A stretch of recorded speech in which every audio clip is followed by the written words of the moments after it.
Chapter 301. Nick took a deep breath and readied himself mentally. The world hadn't felt real for the past day, but right now, Nick felt that the danger to his life was very real. All the things that happened yesterday and today vanished from Nick's mind, allowing him to focus on the task at hand. The hammer Nick had received was hanging from his tool belt, and the 2 sacks were hanging from his back. The first thing Nick did was to take one of the grips out of the sack, which wasn't as easy as he had thought. The sack was hanging quite low, and Nick couldn't reach it just by moving his arm backward. After a couple of seconds of fidgeting around, Nick noticed that the gap between the grips and the wall was wide enough for his ankle. Nick put both his feet through the gap and let go of the grips. The top of Nick's feet were pressing against the metal while his heels were pressing against the grips. Keeping oneself straight in such a position would require incredible strength and put immense stress on one's body, but that was exactly why the workers were level 2 extractors. While an extractor's weight increased when they became more powerful, the increase wasn't really that big. Nick was about 185 centimeters tall and quite muscular. A normal person with his build would weigh around 100 kilograms, but Nick actually weighed around 160 kg. That was extremely heavy for a normal person, but for someone with a body 50 times as powerful as the average male, this was barely anything. After Nick let go of the grips, he straightened his posture and made sure that the sacks didn't slip off his body. Then he extended his right arm upward and took out one of the grips and nails. At that moment, Nick noticed an issue. He needed one hand for the grip, one for the nail, and one for the hammer. If he just had to nail something to the ground, he could just position the grip, let go, and then hold the nail. If he had to nail something to a wall, he could use gravity and hold the lowest point of the thing he was holding while also hammering in the nail at that point. But here, things became difficult. The grip was around 30 centimeters wide and could easily fall down. Clink. At that moment, Nick heard the sound of something metallic falling to the ground. Someone must have dropped one of the grips. Nick looked. No. Ha ha ha ha. Nick heard someone laughing from beside him, but he just kept focusing on the metallic wall in front of him. Bang!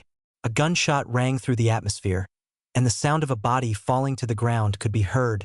Nick didn't dare to look away from the metal in front of him. Never look away from the ceiling, the assistant said. No matter what, don't even look at where your tools are. If you drop a grip, ignore it and let it fall. Nick took a deep breath. This job was way more terrifying than working with specters.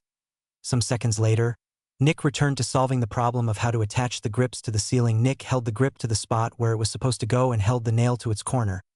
But when Nick tried to hold the grip to the wall with the hand holding the nail, it started to move and bend. Nick experimented with holding the grip for over 2 minutes. And slowly, fear was giving way to frustration. This was annoying. If I didn't need the hammer, this would dash. Nick's eyes widened. Nick noticed that his ability had activated again, which gave him an idea. He held the grip in the middle with his left arm.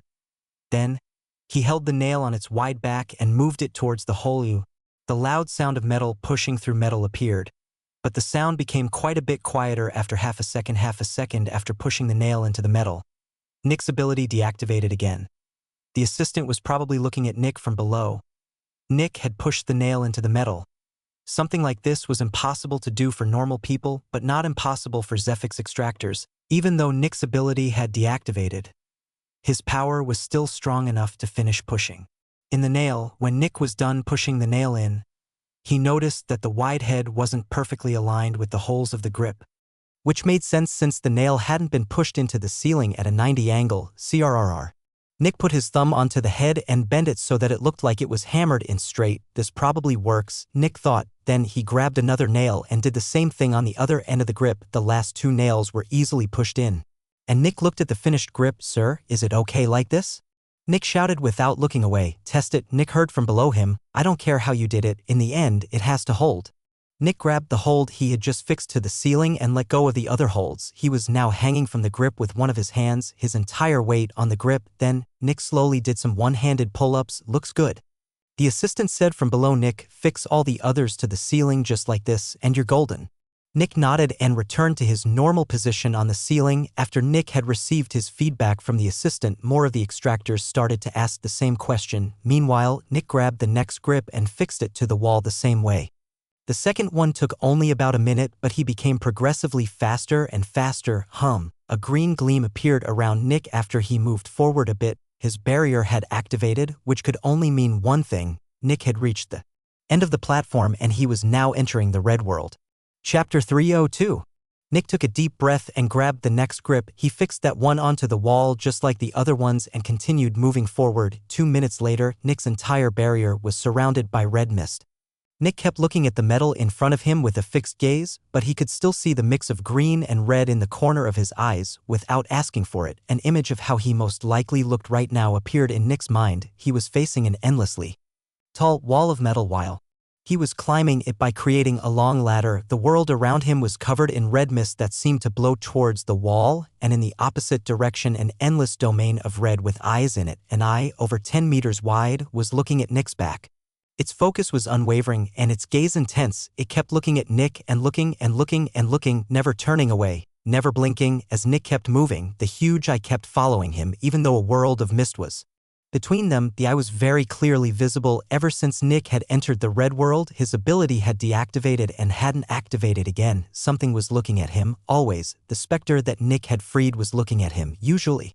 The power to notice when someone was looking at Nick was a great advantage, but right now it only increased Nick's terror. Nick could feel the eyes boring into the back of his head. He felt like somebody was directly behind him, constantly looking at him, unwavering, just waiting for Nick to make a mistake. The crimson glow around Nick pulsed slowly. There was more light and less light. Luckily, the crimson seized light kept the nightmare at bay. Nevertheless, the crimson glow's pulse made it seem like it was alive.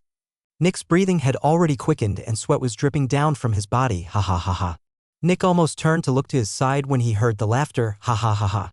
Nick didn't look away from the metal in front of him. Splash, splash. How many people had already died to the Crimson Sea? How much damage had Nick done to the city by freeing it?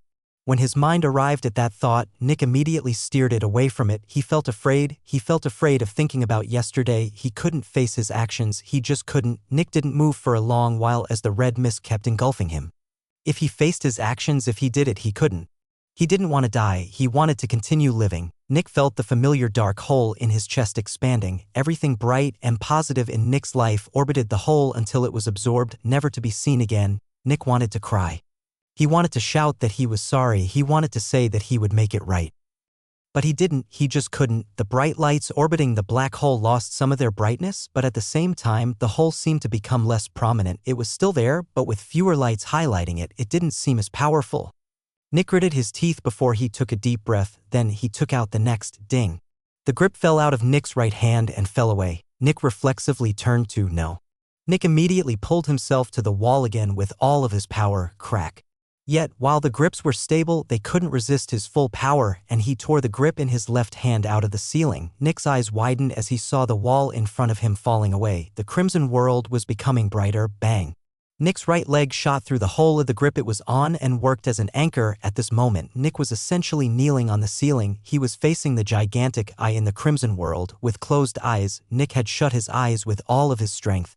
He could see a faint crimson glow through his eyelids, but that was it. Seconds passed, then Nick took a deep breath. I'm still alive, he thought. Nick moved closer to the ceiling again before he slowly and carefully opened his eyes again. He had never been so happy to have his vision filled by metal. After calming down for several seconds, Nick carefully looked at the damage. A couple of big tears were on the metal plate in front of Nick. This was where Nick had torn out the grip. He couldn't put another grip there. After some planning, Nick decided to create something he called a quick step. There was a bit less than a meter of distance between grips on the same side. Nick decided to avoid the damaged part by putting the grip at 75 of the usual distance and then putting another one also at 75 of the usual distance. Naturally, the grips on the other side mirrored the distance like this. The distance between grips would be smaller for a couple of steps, but it would quickly return to normal after getting past the point. He decided to do it like this since he preferred having more grips over having fewer grips. After a bit of work, he was done fixing his mistake and took a deep breath. Then he continued fixing the grips to the ceiling. Some minutes later, Nick noticed that he had lost around 40 of his Zephyx. I can survive for around 50 minutes in total in here, Nick realized. His left arm touched the inside of the big sack of grips for a bit. I have 5 more. I can finish putting them onto the ceiling, then I have to go back. Nick continued putting the grips onto the wall. Ha ha ha ha. Nick's eyes widened. He wanted to look over, but he refused to turn his head. Instead, he only looked at the wall in front of him. For a while, he didn't move. That sounded like Kiera. Chapter 303. Nick didn't move for a while. That sounded like Kiara, but he wasn't sure if that truly was her. The way the people laughed was unlike their usual laughter, making it sound alien. Because of that, Nick couldn't be sure whether or not that was Kiara. He just hoped that it was someone else. He wanted to shout and ask, but Nick didn't dare to. If he did, his voice would almost certainly cause people to look in his direction, which would kill them. Sadly, this meant that Nick had to continue with uncertainty. Some seconds later, Nick was done putting the last grip on the ceiling and started moving back to the central support of the inner city. He moved past the part where he had messed up and continued. Ding. Nick touched the wall of the central support and took a deep breath. Then he dropped down without looking. He landed on the platform, and only then did he dare to open his eyes. Nick looked around and saw a couple of people standing around. They looked exhausted, which meant that they were probably very low on Zephyx. Surprisingly, all of them were eating some kind of stark white bread, which Nick hadn't seen before. The next moment, Nick's eyes met the assistant's eyes, and the assistant walked over. The assistant noticed the limp sack hanging from Nick. "How many did you lose?" he asked, referring to the handles. "I dropped 2 handles and 4 nails," Nick said. The assistant's eyebrows rose in slight surprise. "You put all the other ones onto the ceiling?" he asked. Nick nodded. The assistant turned to look at the ladder Nick had created. He couldn't see its end through the red mist. "You were in there for quite a while," the assistant said. "You seem to have a good barrier." Nick nodded. His barrier had cost over 5 million credits. Only Kugelblitz had the funds to give their John's barriers that were this good. The assistant looked at Nick's ladder again and scratched his chin. "If you manage to put 2 more sacks of grips onto the wall, you may leave early. You are booked for 6 hours, but I am less interested in the number of hours you work for me than the result," the assistant explained. Nick nodded. Sure. This was a common and effective trade that good supervisors gave their employees. When a bad supervisor saw a hard-working employee who worked more than others, they gave them even more work. In the short term, the amount of work finished increased.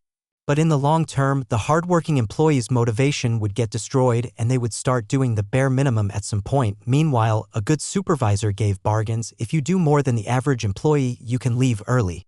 This created an incentive for the employee to work even harder, and they would also feel like their hard work was being seen and appreciated. Naturally, Nick wasn't opposed to that offer. The assistant shot Nick a short smile and handed him a piece of stark white bread. "Eat this. It's sugar bread that has been treated with Zephyx. In around 30 minutes, you should have fully recovered," the assistant explained. Nick took the bread and nodded before taking a bite out of it. Nick's taste buds were immediately assaulted with sugar. People who had grown up in the inner city might find this overpowering taste of sugar disgusting, but Nick loved it. While Nick was eating the bread, he turned to look at the ladder that Kiara had created. He couldn't see the end of it, and he didn't hear any hammering coming from there. Was she truly dead? What about the girl working there? "I heard laughter coming from there earlier," Nick asked the assistant. "She hasn't come back yet. Either she is dead or has a very good barrier," the assistant said. Kiara was one of Dark Dream's top earners since she had an adolescent all to her own. It was possible that she was still alive. She definitely had the funds to buy a barrier comparable to Nick's. Nick kept looking at the ladder as he kept eating the bread. Kiara could come back any moment now. As the minutes passed, Nick became more nervous. "Can I look for her?" Nick asked. The assistant's brows furrowed. "Why?" "She's my employee," Nick said. The assistant took out some sheets of paper and looked at them. When he saw Nick's profile, his eyebrows rose. "Sure, but be quick," the assistant said. "Thank you," Nick said before jumping to Kiara's ladder. Then he climbed it. "Kiara," Nick said carefully as he kept climbing. He kept climbing and climbing. Nick's heart rate increased as he kept climbing. There was no answer. Eventually, Nick couldn't feel the next grip. He touched the ceiling in many different places. There were no more grips. He was at the end of the ladder. Nick just looked at the metallic wall in front of him. He felt horrible. Another one was gone. Trevor, Kiara, Cryan, Jonathan, all because of the Crimson Sea, all because of Nick. As Nick thought about Kiara, he remembered the little girl they had saved a couple of years ago. Kiara had been taking care of the little girl. A couple seconds later, Nick moved back towards the center again. He landed on the platform with a forlorn expression. "I take it she jumped?" the assistant asked. Nick sighed and nodded. "Sorry for your loss," the assistant said neutrally. Nick didn't answer. After a bit, he just grabbed one of the big sacks leaning against the central support and went back to his own ladder. Nick didn't feel comfortable just sitting around. He wanted to do something to distract himself. Nick quickly went past the place with the weird grips and reached the end of his ladder. Then he just continued fixing grips to the ceiling in silence. A minute later, Nick's mind was occupied with working again. Chapter 304. Nick just kept on working, trying not to think about the bad parts of his life. Whenever his mind wandered to the Spartans or his employees, Nick told himself that he had to be careful while working and not get distracted. If he got distracted, he might actually die. It took Nick about 25 minutes to empty the second sack of grips, and he turned around again. Do the others really have so many issues with the grips? Nick thought. The assistant is willing to let me leave early after just putting 3 sacks of grips onto the ceiling. If I add the time it takes me to recover my Zephyx, fixing 3 sacks of grips to the ceiling barely takes me 3 hours. Not even, actually. And our shift is supposed to go on for a total of 6 hours. The answer was yes, it took everyone else that long first. Not everyone was a peak John. There were many late Johns, a couple of mid-Johns, and even a few early and initial Johns. Their Zephyx was used up much faster than Nick's on top of that. Not everyone had an expensive barrier. A mid-John with an average barrier could barely survive for 10 minutes inside the red mist. Additionally, their physical strength wasn't as high as Nick's. They couldn't just push the nails into the metal with their hand. They actually needed to use the hammers, and using the hammers in this position was very awkward, difficult, and time-consuming. The average worker here only fixed 1.5 to 2 sacks of grips to the ceiling after 6 full hours. Nick went past the spot with the strange grips and quickly reached the central support again. He saw a couple of people recovering their Zephyx. Should I recover my Zephyx as well? I'm still at around 70. Nick thought a bit about it. Then he grabbed one of the white breads, shoved it into his mouth, grabbed another sack of grips, and returned to work. The bread would increase his Zephyx recovery while working. It should easily be enough by now. Nick only needed 30 seconds to fix a grip to the ceiling. Nick went past the part with the strange grips and quickly reached the end of his ladder. Then, he continued working. Ding! Nick stopped moving just now. He had heard something hitting some metal from the bottom of his ladder. Nobody was supposed to be on his ladder since he was working here right now. CRK. Nick heard metal getting bent and torn, which made him furrow his brows. CRK. CRK. CRK. More and more metal was being torn out, and surprisingly, the sound became more distant. I don't like this, Nick thought with furrowed brows. By now, the tearing of metal had stopped. Nick decided to turn around and go back early. Nick changed his position so that he was now ascending towards the bottom of the ladder. He traveled for a couple of seconds, and then nothing. Nick's arm was touching a hole in the ceiling. A grip was supposed to be there. Nick used his legs to balance and searched for the next one. Also gone. That was when Nick realized what had happened. Somebody is trying to kill me by trapping me here, Nick thought. The sounds from earlier were them tearing my grips out of the wall. I can't jump forward since the force of my jump would break the grips I am currently holding. If I shout for help, people might not arrive in time, and I would probably also end up killing several other extractors, which would put me in trouble. Nick moved his arm to his big sack and searched for grips. 7 left. I don't think that's enough to build a bridge back, Nick thought. Additionally, the workers beside me haven't built as far as me, and the distance between ladders also increases since we are essentially traveling out from the middle of a circle. Did they get here by jumping from another ladder to this one near the beginning, where the ladders are closer together? Then, they probably moved forward and accidentally hit their hand on the space with the weird grips. That made them abort their plan and destroy my ladder there instead of coming closer since I might have heard them. Quite an ingenious plan, Nick thought, at that moment. The image of the tall man that Nick had punched shot through his mind. Is it him? Nick thought. Nick narrowed his eyes in anger. Sadly for you, I don't need the grips. The next moment, Nick turned into fog and shot forward since he could adhere to the ceiling. Moving like this wasn't difficult. However, there was a reason why Nick hadn't turned into fog here before this moment. Nick shot forward with all of his speed. And as soon as he came in contact with the grip again, he materialized. Nick's face had turned white and he looked insanely exhausted. When Nick was in his fog form, his barrier didn't work, which meant that the red mist was injuring him. Additionally, Nick's defenses were insanely low in his fog form. He had barely been inside his fog form for 2 seconds, and he had already lost over 50 of his Zephyx.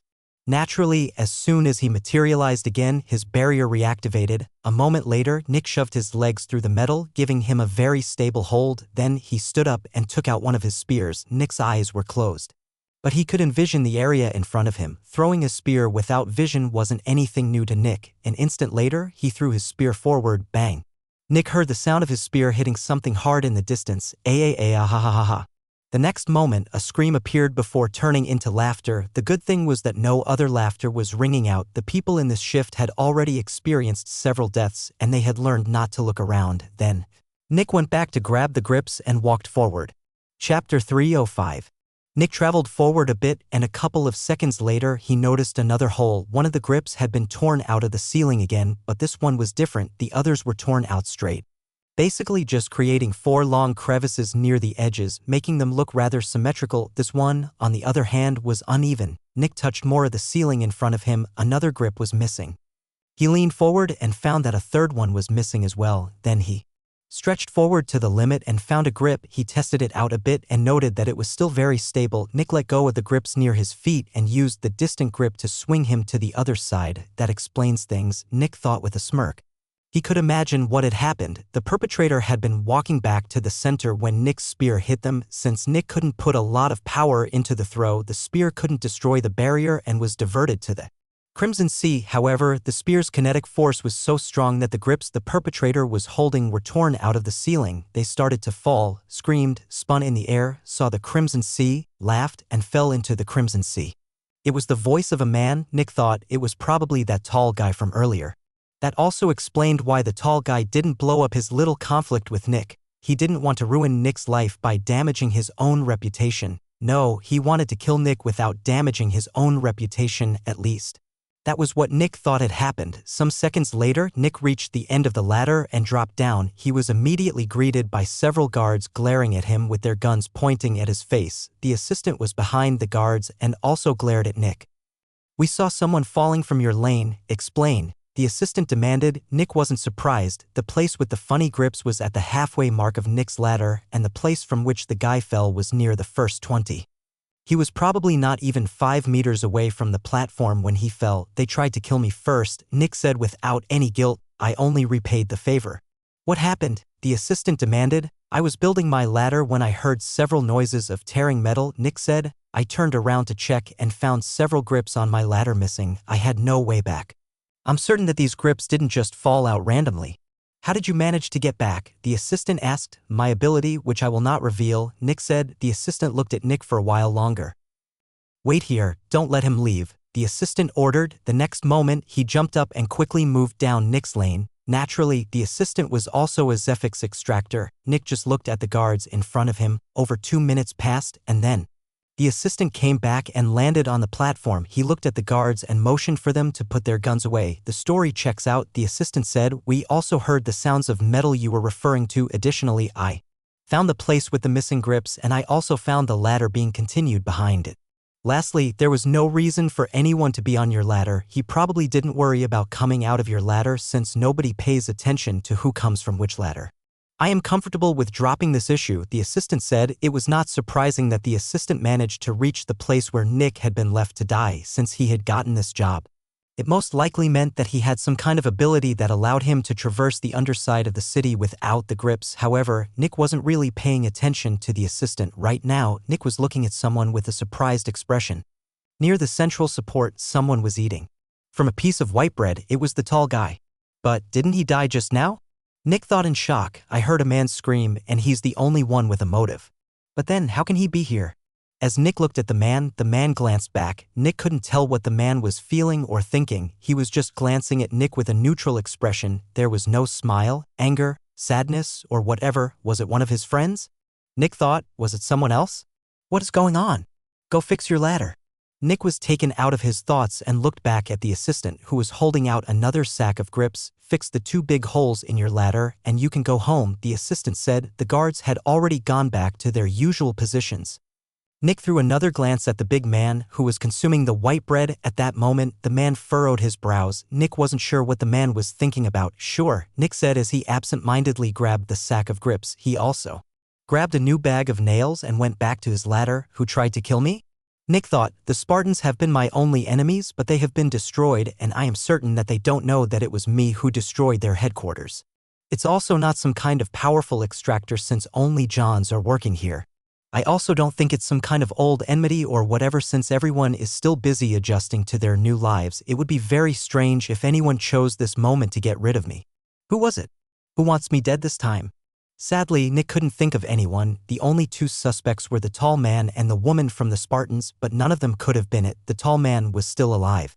And the voice of the person who fell down wasn't nearly girly enough to belong to the woman. Nick had no idea who would want him dead and why. Chapter 306.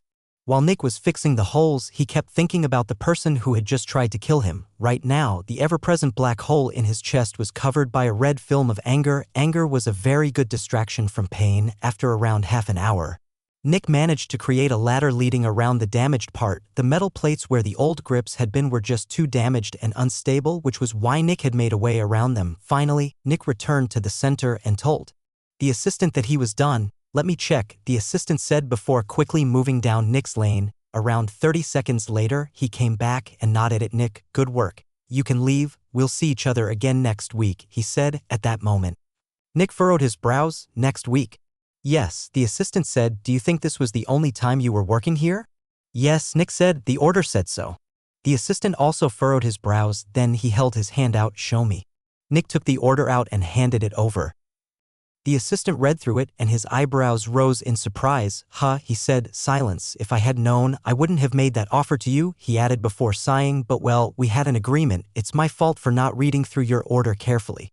Then he handed the order back to Nick. Nick pocketed the order, nodded at the assistant, and went to the underground's exit. The two guards standing beside the exit immediately pointed their guns at Nick as he approached. "He can leave," the assistant shouted from a distance. The guards put their guns down and nodded at Nick. Nick nodded back and jumped out of the hole. When Nick came out of the underground, his eyes had to adjust to the different light again. This was the longest Nick had been away from the sunlight in his entire life. The familiar rays of the sun calmed Nick down and he released a sigh. Sadly, Nick's mind very quickly became tense again as he was reminded of the attempted murder on him. Was it only one guy?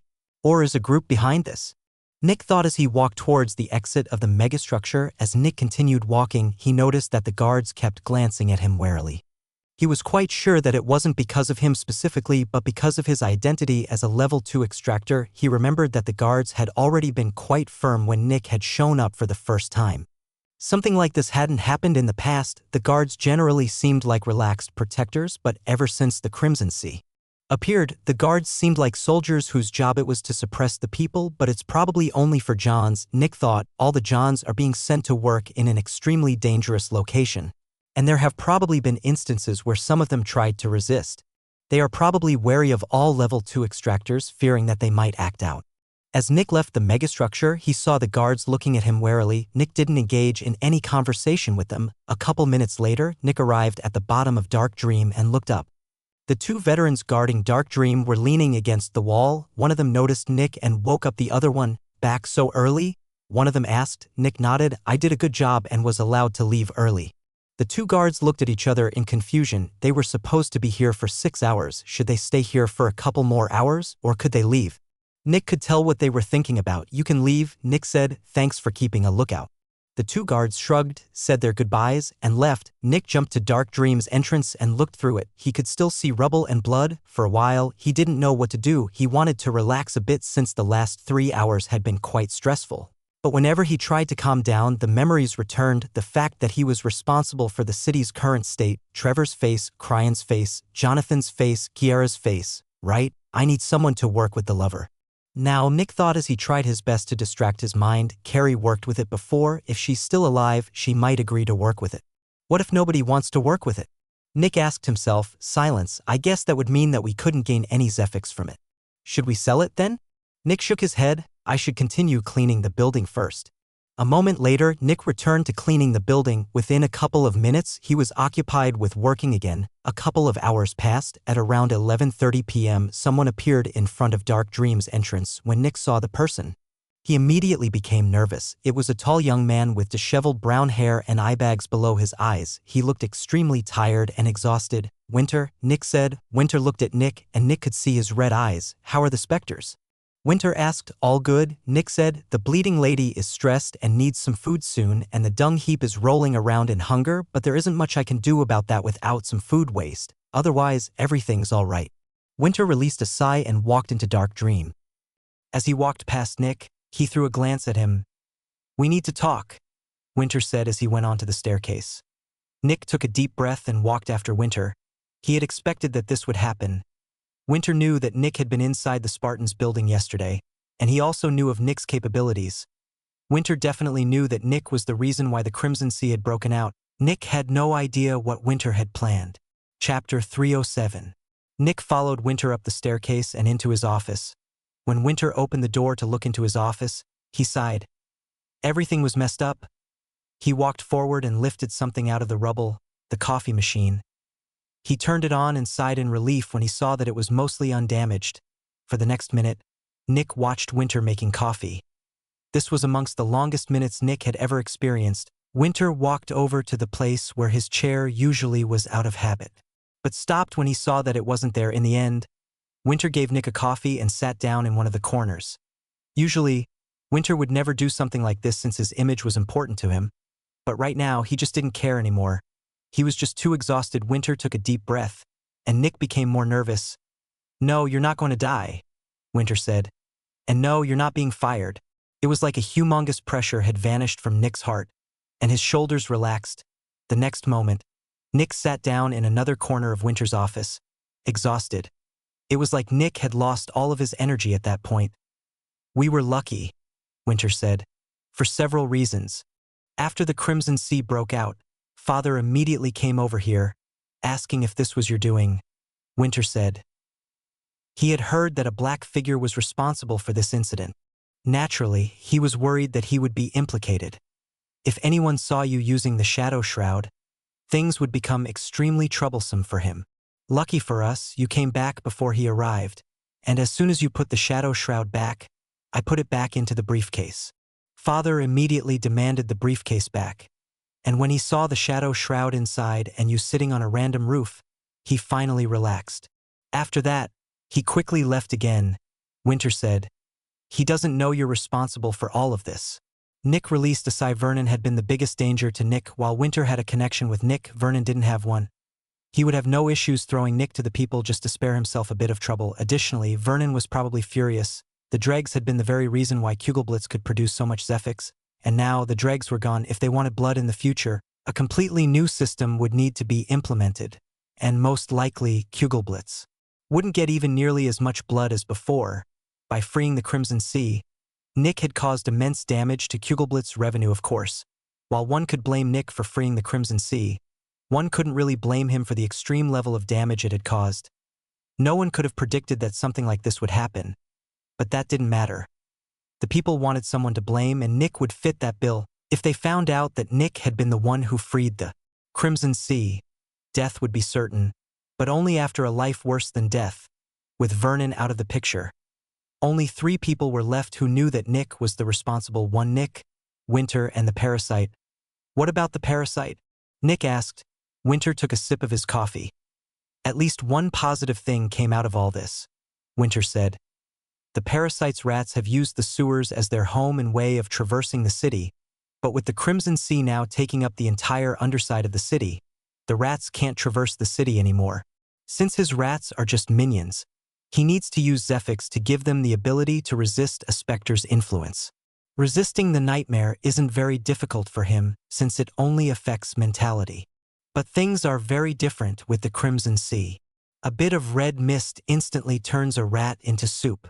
On top of that, all the paths to the outside world have been cut off. That means the rats can't transport any of the corpses out of the city.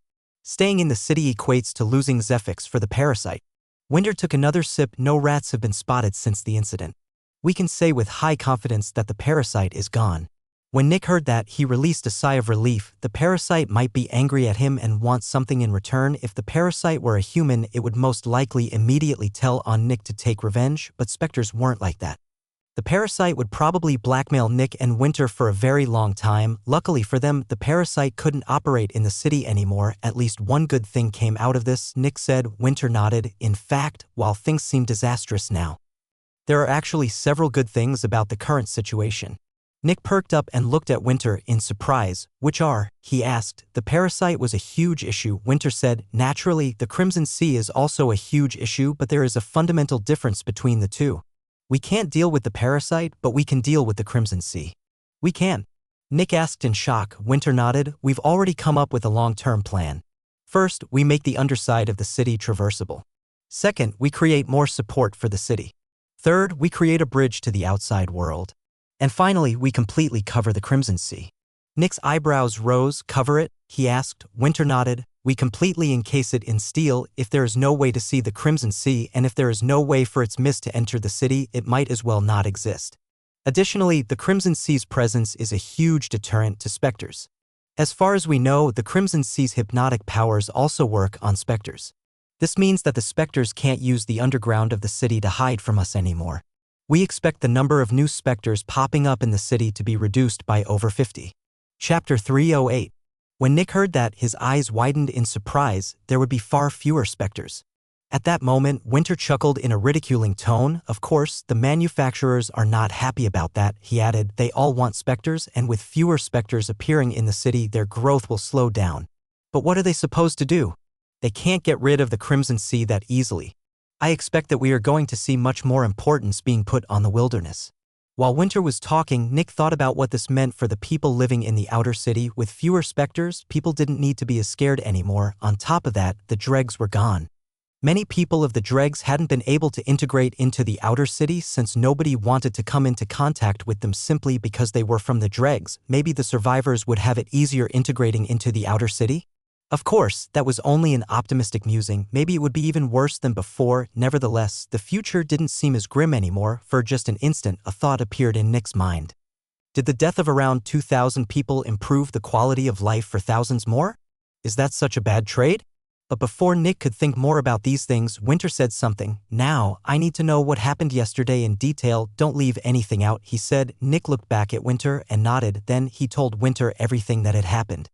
Winter wasn't surprised when Nick confirmed that he had released the Crimson Sea. He had expected as much. However, Winter was very surprised about a different thing, the sheer scale of damage Nick managed to inflict on the Spartans. Even without the Crimson Sea, Nick had entered a tightly guarded building with 5 veterans, 20 Johns, 20 newbies, and many guards. While Nick was just a John, and as a normal John, he managed to kill a veteran, several Johns, and tens of normal people.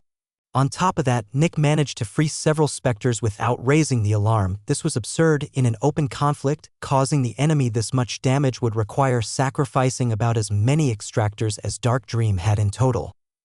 But Nick hadn't sacrificed anything. He had done all of this on his own. It was almost like Nick was a one-man army. Winter had never heard of any extractor causing that much destruction in relation to their power. It wasn't even close. An extractor was already extremely powerful if they could fight against 5 other extractors on the same level, but Nick essentially destroyed an entire manufacturer that was vastly more powerful than all of Dark Dream. Winter would have never thought that the dirty boy from the dregs could have such immense talent. In Winter's mind, Nick's worth outweighed the worth of all of Dark Dream's Zephix extractors combined. As long as he had Nick, Dark Dream would rise. When Nick was done retelling what had happened, Winter told Nick about the things that he hadn't seen, for example, how the city tried to contain the Crimson Sea, what the Spartans people said, and what had happened in the inner city when everything became chaotic. When Nick heard about the black figure coming out of an armlet, his eyes shone. That must have been Envy's servant, Nick thought, and when he heard that Envy's servant fell into the Crimson Sea, he released a sigh of relief. With Envy's servant destroyed and with specters now having it much harder to enter the city, Nick could finally relax. Nick doubted that Envy had more than one servant inside Crimson Fungus City and that one servant had been destroyed. Additionally, since the outside world was cut off, no other servant could enter for the time being. Until the time the bridge to the outside was built, Nick wouldn't need to fear Envy anymore. Nick's mind finally relaxed, yet as soon as it did, Nick felt his chest starting to ache. The more he relaxed, the more terrible and guilty he felt. All of these possibilities and speculations about the future were nice, but they didn't change the most important thing. Nick had caused the death of over 2,000 people. He had caused the death of the very people he wanted to help, but as soon as these thoughts resurfaced, Nick shook his head to banish them. He couldn't think about these things. He didn't dare to. I presume that Black Spectre was what made the Spartans attack you? Winter asked. Nick became a bit nervous when he heard that. He still hadn't told Winter about Envy, and that wouldn't change. Nevertheless, Nick nodded. Yes. Based on how much the Crimson Sea grew by absorbing the Spectre, we estimate the Black Spectre to have been an elder, Winter said as he took another sip from his coffee. No wonder you were so stressed out all this time. Nick nodded. Luckily, the issue has been solved now, he added. Nick released a sigh of relief. Tell me what happened in the last 24 hours, Winter said. Nick told Winter about everything that had happened and what he had done. Someone tried to kill you again? Winter asked with furrowed brows. Nick nodded. I expected that it was the tall man from Anatomy, but he's still alive. Naturally, Winter had heard about how Nick had punched the tall man. While Nick had definitely committed quite a big mistake with that act, Winter wasn't really angry with him. Anyone who managed to stay calm after going through all these things was more machine than human. I still don't know who tried to kill me, Nick said. Winter sipped more of his coffee. It's actually not that hard to figure out. You're just missing a key piece of information. Winter said. Nick looked with surprise at Winter. You know who tried to kill me? Winter finished his coffee. No. Chapter 309. But I know why they did it, Winter added. Nick raised an eyebrow. Winter didn't know who tried to kill Nick, but he knew why? The Crimson Sea, Winter said. The Crimson Sea is a specter, obviously, and specters produce Zephyx when they grow more powerful, and when an extractor is close to a specter at that moment, they also grow more powerful, right? Winter said. Whenever anyone falls into the Crimson Sea, it produces a ton of Zephyx. However, since it's not in a containment unit, we can't harvest the Zephyx. But extractors can still grow more powerful by absorbing it. This piece of information is highly confidential. But it's not that difficult to figure out. Actually, veterans are already pretty good at sensing Zephyx, and they are bound to feel the burst of Zephyx whenever anyone falls into the Crimson Sea. I'm quite certain that someone was trying to kill you so that they could absorb more Zephyx and become stronger. You might not even have been their first target, Winter said. They didn't target you for yourself, but for your identity as an extractor. Nick's eyes widened. That might have actually been it. Even more, maybe that man had been responsible for more deaths before he got to Nick? At that moment, Winter chuckled. Remember the name of the Crimson Sea's level? Winter asked. Fanatic, he added. Fanatics are called as such because cults are often created around them. When he heard that, Nick imagined a couple of people in black robes sacrificing other people to the Crimson Sea. That sounded quite dangerous. I think I shouldn't be surprised, but I still am surprised, Nick said with a slight chuckle. Winter nodded before standing up from his corner. I'm going to deal with your issue with Anatomy, Winter said. Nick felt relieved but also a bit guilty. Don't stress yourself out about it, Winter said when he saw Nick's expression. You went through enough. Bad things for one day. Get Dark Dream properly running again and everything's fine. Thanks, Winter, Nick said as he also stood up. Oh, by the way, Winter said as the two of them were leaving the office, the governor will soon announce the new name of the city. New name? Nick asked. Why?